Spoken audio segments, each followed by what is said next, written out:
Почитувани слушатели, ви посакувам Божи благослов. Колку пати досега си се прашал дали има Бог? Како можам да знам дека има Бог? Ете, дојде време да докажуваме и со аргументи. Како можеме да знаеме дека Бог постои? Може ли тоа во суштина да биде идеја за Бог измислена од човекот? Не можеме да го видиме Бог, ниту пак да го слушнеме неговиот глас, а тврдиме дека Бог постои. Не може да се докаже со некоја математичка формула? И што сега? Кога веќе е така, како може да сме сигурни во неговото постоење? Бог има насекаде отпечатоци на неговите прсти. Тоа е факт. Библијата не се занимава со аргументи за постоењето на Бог, туку таа јасно и децидно потврдува дека тој постои. Но за многумина тоа не е доволно. Бидејќи имаат сомнеш и во самата Библија, која ја напишал, како настанала и така натаму. Еве неколку аргументи кои јасно укажуваат за постоењето на Бог. Првиот аргумент е космолошки аргумент. Што значи тоа?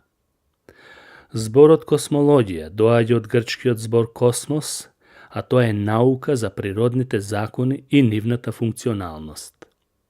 Космолошкиот аргумент тврди дека мора да има доволна причина или причина за настанокот на Вселената, или космосот.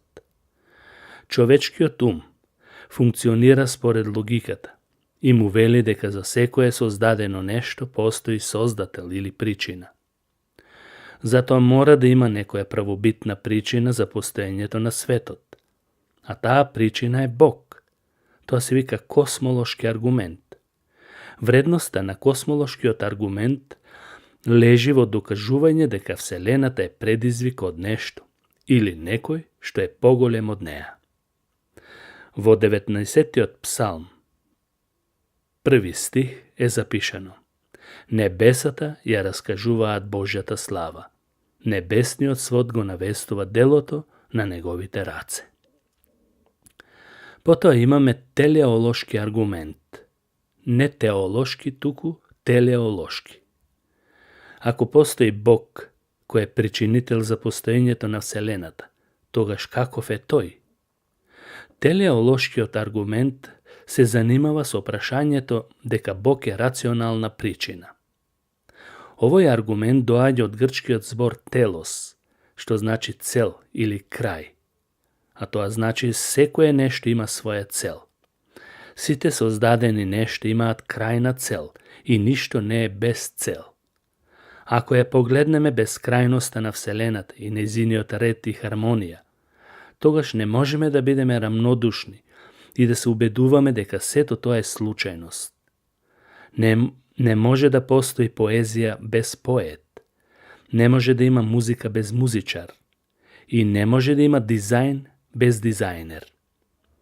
Библиските писатели го гледаат Бог како дизајнер на целиот космос, сета Вселена. Пример со часовникот.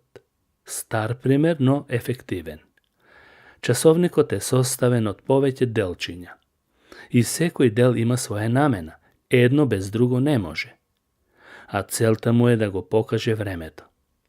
Никој не би рекол дека сам се создал. Дури и намерно да тврдиш дека часовникот сам се создал, секој ќе каже дека тоа е глупост. Прво, часовникот има свој дизајнер, изумител. И второ, тој е создаден со цел. Ние со помош на разумот даваме заклучок дека часовникот има свој творец, иако никогаш не сме го виделе изумителот и како успел да го направи.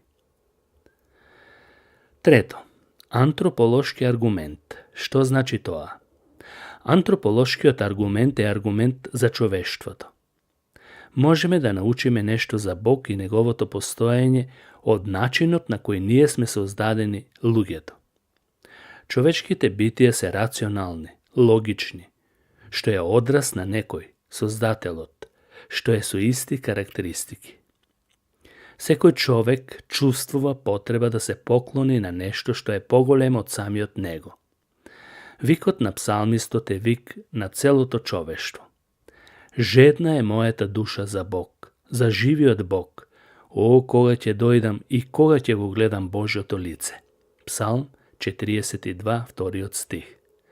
Човештвото навистина има потреба од среќа, да ја угаси својата жед кога е несреќен. Вредноста на овој аргумент е во тоа што човекот има потреба од љубов, од сакање и сака да ја сподели со некого. Тој има потреба да се поклонува и да обожува. Бог го создал човекот за него.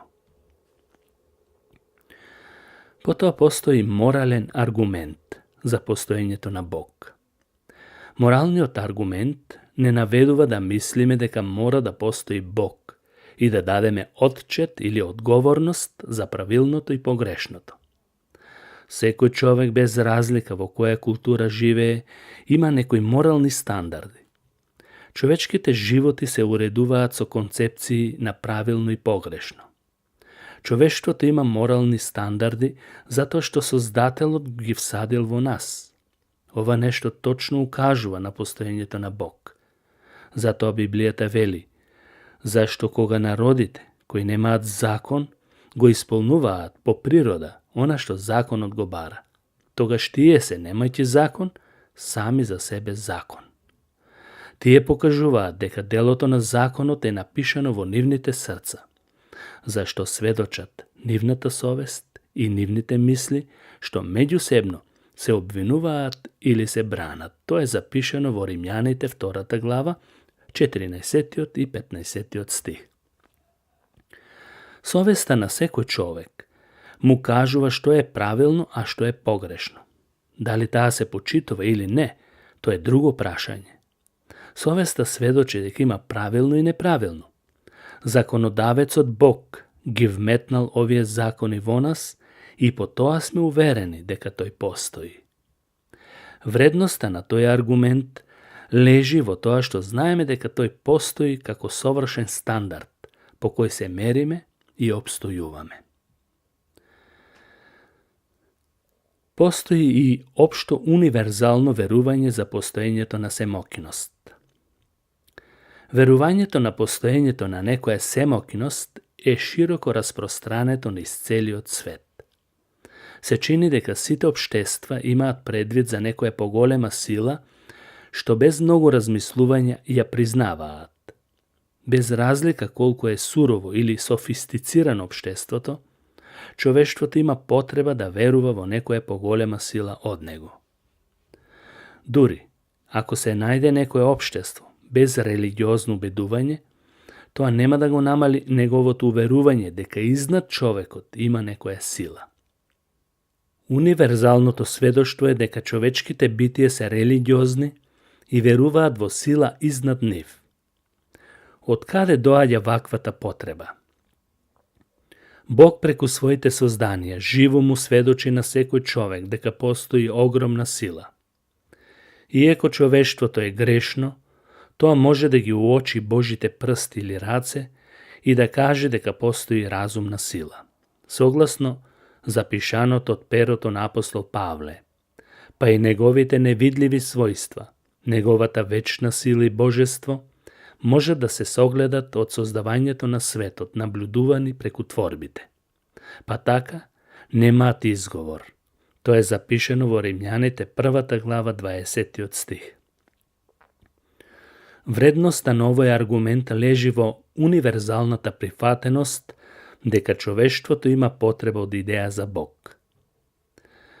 Потоа има биолошки аргумент, а тоа значи следново.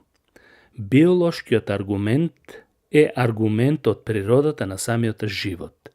Општата вистина ја тврди и науката, дека само од животот доаѓа живот. Ништо не произлегува од тоа што не е живо. Животот произлегува од извор на живот, а тоа е Бог. Тука не треба многу да се аргументира, бидејќи факт е дека животот е од живот. Онтолошки аргумент. Што значи тоа? Овој аргумент за постоењето на Бог се смета важен во докажување дека Бог постои. Тој се засновува на идејата за совршено битие. Бог е поголем од тоа што човекот може да го замисли и се поаѓа од тоа дека тој е изнад нашата реалност. Всушност, тој аргумент се засновува ни на ништо, тоест заснован на априори, на размислувањето дека Бог постои. Анселмо во 11. век овој концепт за постоењето на Бог го објаснил со овие зборови. Ништо што е поголемо не може да се замисли. Тоа што не може да се замисли е Бог. Ако човекот размислува за совршено битие, тогаш зошто не би постоело во реалноста? Зашто ако тоа не би постоело, тој не би можел ни да го замисли. Самата замисла за такво битие дава на знаење дека тој постои. Постојат и такви верници, и тоа вистински, кои не се ни обидуваат да им ги докажуваат овие аргументи, сметајќи дека ако не веруваат во Божјата објава, во Библијата, тие не би се убедиле ниту со било какви други аргументи. Сметаат дека гревот го има помрачено човечкиот ум и тој нема капацитет да го разбере тоа. И библиолошки аргумент. Самата Библија го открива Божјото постоење. Од првите страници на Библијата до последните, постојано се провлекуваат зборовите. Така зборува Господ. Така рече Господ. Во неа се опишани Божите откровенија на луѓе кои ги примиле откровенијата и ги запишувале. Постоењето на Бог не е ирационално прифаќање. Сите овие аргументи покажуваат дека човекот е Божјо создание и не може да се одвои од неговата природна средина за која е создаден.